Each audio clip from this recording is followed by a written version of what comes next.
حمید. این صدا داره یا این اهتمام کی میکنه؟ الله میکنه در قلب از وا. تو مسلمان دور شده میری، خو الله میگه ای مسلمان تو خود دور کو، کافر معذف میکنم که قرآن بگه چاپ کده بره و این نسخه های قرآن موجود باشه.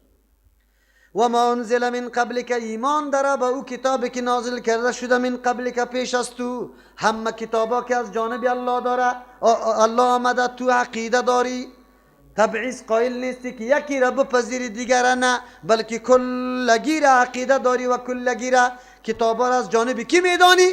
الله تبارک و تعالی. اشاره میکنه انبیاء علیهم السلام کلشان معلمین است، همو کتاب تدریس میکنه که کی روان کرده؟ الله تبارک و تعالی. فرق در بینشان در صنف است، صنف اول، دوم، سوم، چهارم، پنجم، آخری صنف است. صنف کیست؟ محمد رسول الله. این کامل ترین صنف است، دیگه صنفا منفا وجود نداره. این آخری شهادت نامه است که گرفته میشه. از او خاطر دین چی شده؟ الیوم اکملت لکم دینکم. دین دیگه تکمیل شد، تا روز قیامت نقصان نمیه. این آخری صنف است و تمام کمالاتی امتهای سابقه که در کتابایشان بوده، کدام کتاب آمد؟ در قرآن کریم آمد و نصیب امی امت شده. خو امت چقدر غافل است از کتاب الله، هیچ کمالاتی خدا، هیچ طرز زندگی خدا از این کتاب نمیگیره. و بالآخرت هم یوقنون. پنجم صفت ذکر میکنه، در زمره متقین کسی داخل میشه که عقیده داره به تمام کتابای آسمانی، خصوصا به قرآن کریم، به طریق احکام جزئیش هم عقیده داره. و بالآخرت هم یوقنون. با آخرت یقین داره، باور داره که آخرت آمده نیست. اونو وقت تو در متقین داخل میشه. یقین نمیشناسی؟ یک چیزی که با چشم سر میبینی، آتش که با چشم سر میبینی که ورق میسوزانه، ایره چی میگه؟ یقین. یقین که پیدا شوه، باز دیگه انسان از گناه بالکل منع میشه. برادرای تبلیغی میگه یقین پیدا کنی. یقین اگه یقین ما پیدا شوه که رزاق کیست، باز ترس از مخلوق نداری، باز امام میشی که نه غم احمد داری نه محموده. مسائل واضح باید بکنی. چرا؟ یقینی است که رزاق کیست. یقینیت که پیدا شد که عزت پیشی کیست، دهندش کیست، باز دیگه در قصیش نمیشه که کل مخلوق تو رو وابی بگوید. بازم تو قرآن چی میکنی؟ بیان میکنی، غمش نداری. یقین پخته شوه. یقین بیا که یقین پخته شوه که الله قطعا محاسبه میکنه و ما پیش الله میروم. آلی دست طرفی گناه دراز کرده میتونی؟ خو یقین پخته نشده. هر کس که مرتکب گناه میشه بگوی دمو موقع ایمانش کامل است یا نیست؟ بلکه ایمان بیخی بالا شده از پیشش، یقین از پیشش چی شده؟ از بین رفته. که یقین باشه این کار نمیکنه. اگر با چشم سر یک گشتم در یک سوراخ ببینه که داخل شده، یک مرد سوراخ داخل شده، یک نفر بگو دستی در می سوراخ داخل کن که با چشم سر دیده باشه که مرد او سوراخ داخل شده، دستی خود داخل میکنه؟ چرا نمیکنه؟ یقین کرده که اینجا مار داخل شده. اگر مار ندیده باشه خود دست چی میکنه؟ داخل میکنه. خالی مار دیده. وقتی که یقین کامل شود انسان بس دیگه از گناه ها منع میشه. کافر و مؤمن توسط یه عقیده چقدر فاصله در بین کافر و مؤمن پیدا میشه. کافر که هر جنایت میکنه یقین برای بازخواست نداره، یقین برای محاسبه نداره، یقین برای عذاب دادن نداره، یقین برای دوزخ نداره. اما مؤمن این عقیده را داره. این عقیده چی تأثیراتی در وجودی تو پیدا میکنه، در مفکوری تو پیدا میکنه؟ قدمی تم بی احتیاط نمیمانی.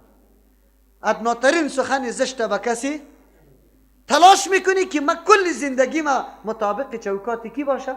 دین باشه. اونو وقت عقیده به آخرت عقیده انقلابی است. در وجود انسان چی را میاره؟ انقلاب میاره. الله نصیب ما بکنه. کسی که این صفتا را داره، اثرات قرآن کریم اول طایفه را که پیدا کرد طایفه متقین بود که انابت داشت، در قرآن نشستن، عاجزی خود ظاهر کردن، از قرآن درس گرفتن، یقینشان پخته شد. چی نتیجه برش مرتب شده و الله برش میده؟ قرآن بر میگه اولئک علی هدی من ربهم. اینمی مردما که ذکر شد صفتایش 5 صفت که یاددارا هستن، این مردما مردمانی هستن در دنیا الله برشان نعمت میده. چی نعمت است؟ علی هدی من ربهم، بر هدایتی هستند، صاحب هدایت هستند، یا هدایت به مثل مرکبشان گشته، یا سرشان سوار است، در زیر اراده خودشان قرار دارد، جلوشان در دست خودی از یاست از هدایت. او طور هدایت من ربهم که از جانب کیست؟ هدایتی که از جانب الله باشه در او خلل و نقصان پیدا. او هدایت از جانب الله کدام بود؟ قرآن بود. چی بود قرآن؟ بزرگترین آرزو نیاز انسان در دنیا چیست؟ بگوی سوره فاتحه را خواندی یا نخواندی؟ والله اکبر. بزرگترین نیاز انسان ها و نعمت بزرگ الله چیست؟ هدایت به صراط مستقیم. الله برات داد یا نداد؟ دیگه چی میگی؟ در دنیا همین نعمت بزرگی که تو سوال میکردی الله برات داد، خود توسط چی چیز برای آدم نصیب میشه؟ بگوی توسط قرآن. توسط کی؟ کتاب الله. پیر صاحبایی که در خانقاه نشسته هیاهوی پرتافته و آنجا تزکیه میشه، هدایت میشه، یقین پیدا میشه. بله یقین به پیر پیدا میشه. چرا؟ او پیر همیشه نعوذ بالله رای غلط در پیش گرفته، جنیات قطع خود چی کرده؟ یک جای کرده، در یک جای تو را میترسانه. باز که تو بگی که یا پیر صاحب یا پیر صاحب، جنی خود دور میکنه، نجات پیدا میکنی. اینی طور میکنه تا نه. یقین توسط کتاب الله پیدا میشه. نعمت بزرگی دیگه که در آخرت الله برات میده کدام است؟ و اولئک اینمی مردم ها که موصوف به این صفتای پنجگان است، هم المفلحون. اینمی مردم ها نه کسی دیگه هم آورده. اشاره به این میکنه که تنها رستگار کامیاب در منزل و مقصد رسیده اینمی مردم هاست، دیگه طایفه ها نیست. مفلح است، فلاح، دقان فلاح میگه. چرا؟ زمین پاره میکنه، دانه را دیشی میکنه، مندازه، بعد از اون ثمره میده. مفلح کسی است که شک کرده، تکالیف مصیبت ها را از بین برده، آلی در منزل مقصد خود چی شده؟ رسیده. او دخول جنت است و مسئولیت و حفاظت از چی؟ آتش جهنم. الله اردو نعمت نصیب ما بکنه، هم هدایت و هم دخول جنت، و ما را از گروه اول که قبول کننده قرآن است بگردانه. دوم طایفه که در مقابل دعوت حق و قرآن پیدا میشه، دوم طایفه را الله در اینجا بیان میکنه. ان الذين كفروا یقینا کسانی که انکار میکنه از پذیرفتن قرآن کریم، سواء علیهم برابر هستند بالای تور مردم ها، انذرتهم اگر به کمال دلسوزی یا رب میدی از عذاب الله، ام لم تنذرهم یا به کمال دلسوزی تو بیم نمیدی یاره، لا یؤمنون ایمان نمیاره. بیم دادن ندادن هر دویش چیسته؟ برابر است. این مردم ایمان نمیاره. قرآن خبر داده که نمیاره. خیر پیغمبر چرا شل است جانی از یا؟ الله اکبر. زحمتی و محنتی که پیغمبر در مورد قوم خود کشیده در هیچ کس نکشید. فلعلک باخع نفسک علی الا یؤمنوا بهذا الكتاب. قرآن میگه پیغمبر در سر حد میرسید که بیخی جانی خود چی کنه؟ بگوی از دست بده، از دست غم که قوم ما چرا نمیپذیره. زحمت میکشید. او اینجا میگه که ایمان نمیاره، الله خبر داده. بله این برابر سری ازواست. برابر سری کیسته؟ سری کفار که اگر بیم میدی نمیدی ایمان نمیاره. بالای پیغمبر خود برابر نیست. پیغمبر در مقابل مشقت و تکلیف و دعوت خود اجر میگیره یا نمیگیره؟ مقام میگیره. قرآن برای ما درس داد. با پیغمبر نفر معرفی شده، گفته شده که ایمان نمیاره، خود دعوت ترک کرده یا بازم شله است؟ بازم شله است. تو دعوتگر درس میده که یک نفر بیخی سخت است و دشنام برات میده، دعوت ترک نکن، از طریق دیگه داخل شو، از طریق دوستیش پیدا کن، پدریش پیدا کن، از او را تو اصلاح در مورد ازی شروع کن. انشاءالله الله مقلب الچیسته، صرف قلوبنا الى طاعتك. دعا کرده برو، دعای هدایت برش بکن، انشاءالله الله قبول میکنه. پیغمبر ترک نکرده. یک فایده از این آیت. دوم، ان الذين یقینا کسانی که کفروا کافر شدن، عنادن یا کافری نیستن که جاهل باشه، نادان باشه از حقایق دین، خوب میدانه حقایق دینه، از روی ضد و عناد. ابو جهل میدانست یا نمیدانست؟ ابو لهب میدانست یا نمیدانست؟ ابو طالب میدانست یا نمیدانست؟ کلی از جامعه دانست. خوی کسی را دننگ گیر آمده بود و کسی ضد و عناد میکرد یا نمیکرد؟ میگه ما گپایی همی تفلک یتیم بپذیریم؟ کلانا و ملکا ماستیم، حالی بیاییم برای ازی احترام قائل شویم؟ الله میگه سواء علیهم، کسی که عناد داشته باشه، آدم عنادی در منزل و مقصد نمیرسه. منظوری الله اینجا ایسته که ای پیغمبری الله، و مردمایی که عناد میکنه و مردما قابل دعوت نیسته، قابل غمخوری نیسته. اگر دعوتی تا نمیپذیره تو خفه نشوی، چرا؟ و میدانه خو قبول نمیکنه، و میدانه. آلی دعوتگرا را امیتور میگه. الله میگه دعوتگرا، کسایی را که شما دعوت دادی ولی وا نمیپذیره، شما خفه نشوی. چرا خفه نشوی؟ به خاطری که وا حقیقت امر میدانه، خو از روی حسد و عناد نمیپذیره. از او خاطر تو خفه نشوی که چرا گپی مرا نپذیرفت. این مردم ها و نمون مردم هست. به این معنا اینطور معنا میده که پیغمبر دغم از یا نشو، وقتی تا سری از یا ضایع نکو. در تلاش اینطور کسایی شو که او مردم گوش میگیره، انابت داره که عمری تو ضایع نشوه، وقتی تو مهمل نشوه. ایو نمو معنا را میده. باز در این صورت مثل که آلی هر طرف زنگ زده میشه، مولیسی مناظره میکنی آنی او برادر قطعی کی؟ ما میفهمیم که مناظره برای چی است؟ مناظره برای چیست؟ چی نزاع ماست؟ مناظره خو اول شرطش است که به خاطر رضای الله و واضح شدن چی باشه؟ حق باشه. او زمانی که از زبان مخالفت حق واضح شد، باز مکمل به او تسلیم میشی، رایت ترک میکنی. این شرطی اولش است. تو خود میگی که ما برایت نمیایم، اگر با چشم روزواری دلیلم بگوی ما قبول، خیلی چرا مناظره ختم میکنی؟ ما قطعی تو مناظره نداریم. برو ما میگم از الله بخوا، تو میگینی از قبر بخوای. از قبر ما میگیم اسقاط نیست، تو میگینی هسته. 20 قرآن ببر و 20 ساعت مردم بشون داده برو. برای ما چی؟ ما میگیم تقلید کورکورانه نیست، دنباله رو بدون دلیل سخن کسی را پذیرفتن در دین نیست. تو میگینی است، بازم فلانی است، بازم چی است؟ برو دیگه همون فلانی را محکم بگی که در جنت میبرته یا در دوزخ، کدام طرف میبرته. با ما چی؟ ما چی مناظره قتلان بکنیم؟ ختم الله علی قلوبهم، مهر ماند الله تبارک و تعالی بالای دلهای ازیا، و علی سمعهم، بالای گوشهای ازیا الله مهر مانده. دلشان محل تفکر باقی نمانده، ایالی مفکوره نداره، تأمل نداره، تدبر نداره که خب یک سنجش بکنه کدام سخنی که مردم برش گفته در اون مورد سنجش بکنه. و همچنان و علی سمعهم، اگرچه خودش نمیدانه خو از کسی بشنوه، نه آلیا بالای گوشایشان هم چی شده؟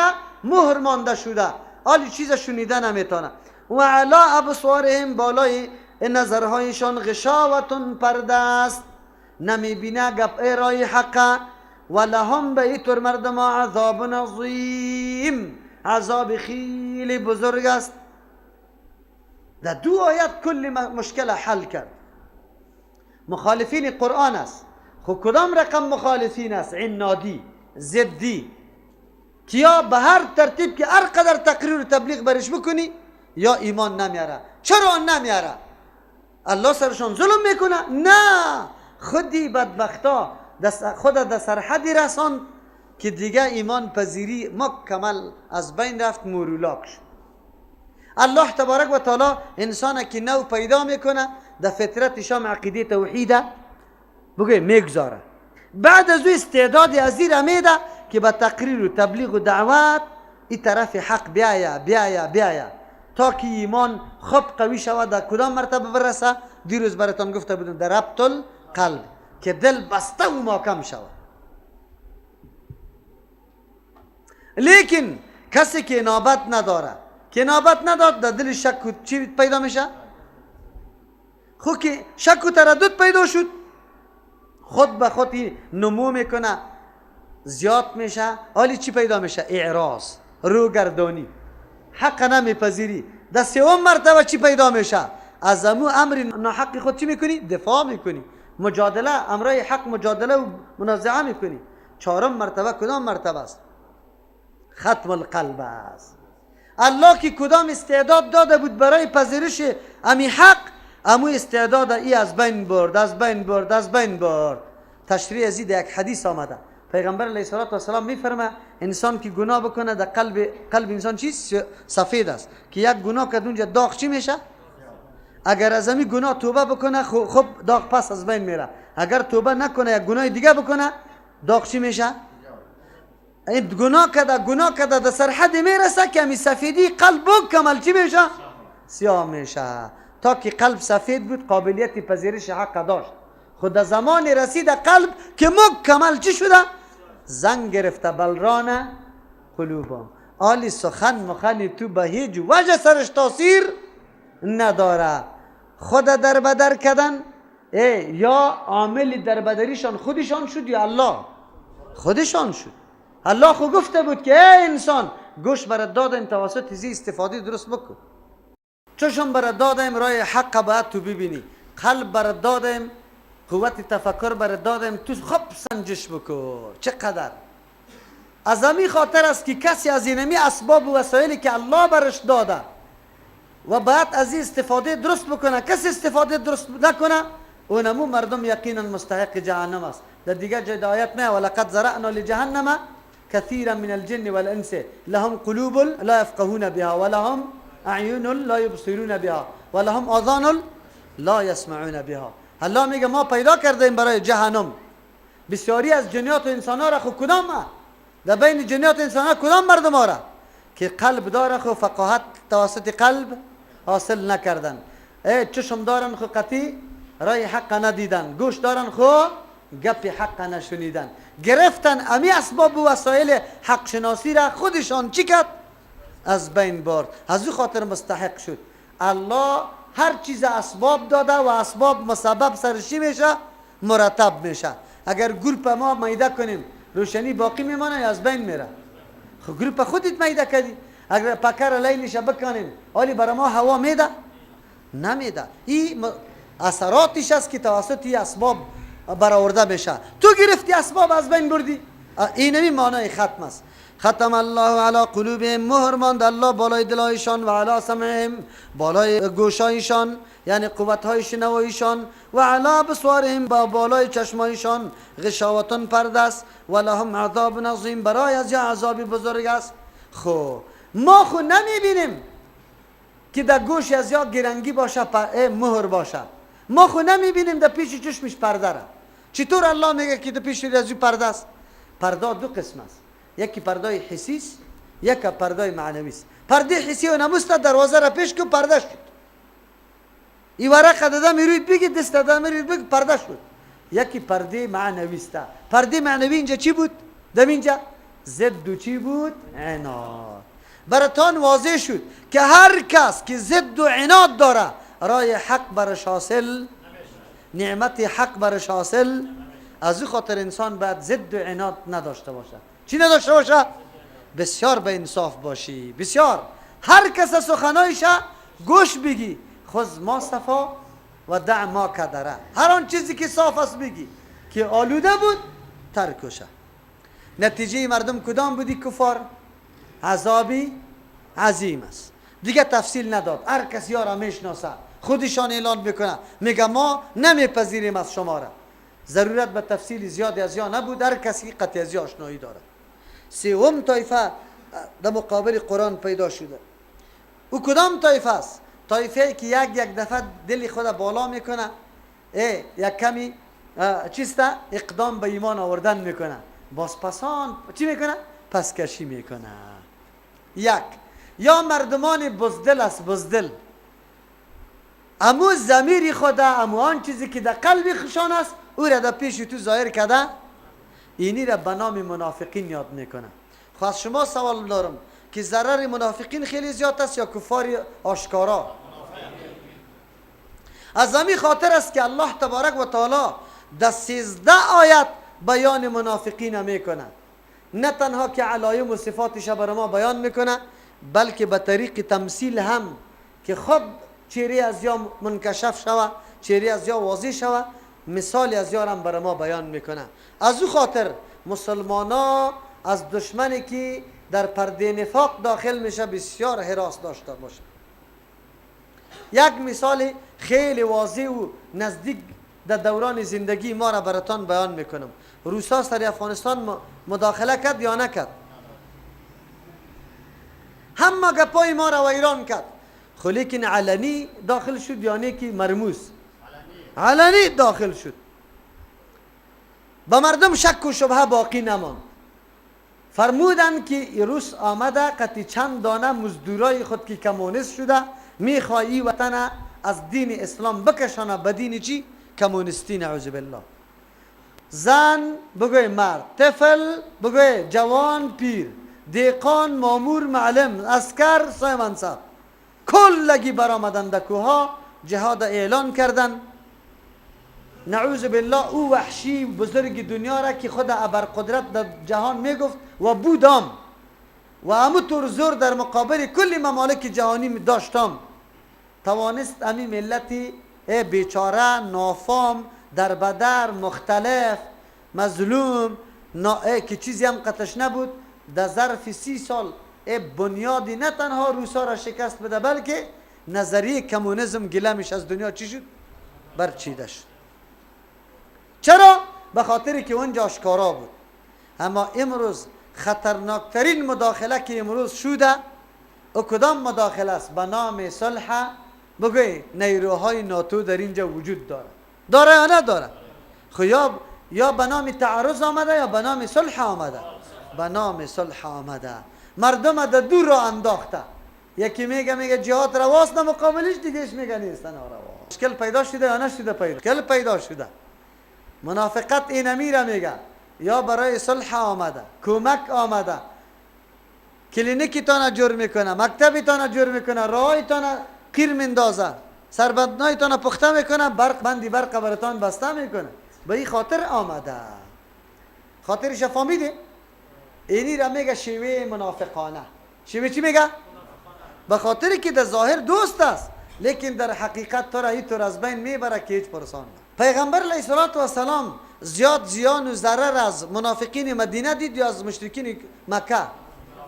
از منافقین مدینه دید. قرآن به می خاطر که مسلمان ها در طول تاریخ هوشیار و بیدار باشه باید منافق شناسایی کنه، علاماتش بشناسه، رفتارش ارزیابی کنه، امتحان کنه، فریب نخوره. فریب از او خاطر علامات منافقین تنها در این جنه در سوره توبه 70 نشانی کی را منافقین برای ما بیان میکنه. پس معلوم شد که بدترین دشمن برای مسلمان ها کیست؟ منافق است. منافق در ظاهر آشکارا میکرد من مؤمن هستم، خود در حقیقت بگوی اسلام از بین میبرد. در زمان روسا حالتی که فعلا آمده موجود بود، کسایی که در اون زمان کلان سن کلان داشت در کابل زندگی میکرد، او حالت خیلی خراب بود یا این حالت خیلی خراب است؟ این حالت خیلی خراب است. قرآن کریم براتان تشریح میکنه، ضرورت به من نیست، کتاب الله تشریح میکنه. و من الناس، بعضی از مردم، من کسی است یقولو که میگوید به زبان آمنا بالله، ما ایمان به الله تبارک و تعالی داریم، و بالیوم الاخر، به روز آخرت داریم، و ما هم بمؤمنین، لیکن یا مؤمن نیستن، مؤمن حقیقی و واقعی نیستن. منافقین مدینه پیش پیغمبر و مسلمانان می آمد میگفتن ما ایمان به الله داریم، به روز آخرت داریم. در این گپی خود دروغگوی هم نمیکشیدن. اینقدر چالاک بودن که ما دروغگوی هم نشویم. چی میگفتن؟ ما ایمان داریم به الله و به روز آخرت. نمیگفتن آمنا بالله و بالرسول والیوم الاخر. دیده؟ یا اینقدر چالاک بودن که میگفتن ایمان به الله و به روز آخرت داریم، نمیگفتن ایمان به رسول داریم. چرا؟ اگه این را میگفت خب چی میشد؟ دروغگوی میشدن. ایمان خب به الله داشت، به روز آخرت داشت. خب همون ایمانی که قرآن معرفی کرده بود یا ایمانی که خود میتراشیدن؟ ایمانی که خود میتراشیدن. ایمان خودشان در مورد الله چی بود؟ که الله یک حصه را به اولیاء داده، به انبیا داده. اولادای اولیاء و انبیا اگر گناه بکنه معاف هستند. این عقیده بالای الله داشتن. میگه ما چی میگه؟ نحن اولیاءه. بگه ما اولیای الله هستیم. در دیگه جا نحن احباؤه، ما دوستای کیستیم. در مورد آخرت چی عقیده داشتن؟ لن تمسنا النار الا ایاما معدوده، یک چند روزک ما اموان که گساله را پرستش کرده اونم وا عذاب میشه دیگه نه. این عقیده قرآن است، موافق با قرآن است؟ نیست. از او خاطر الله میگه که و ما هم بمؤمنین، یا یقینا مؤمن نیست.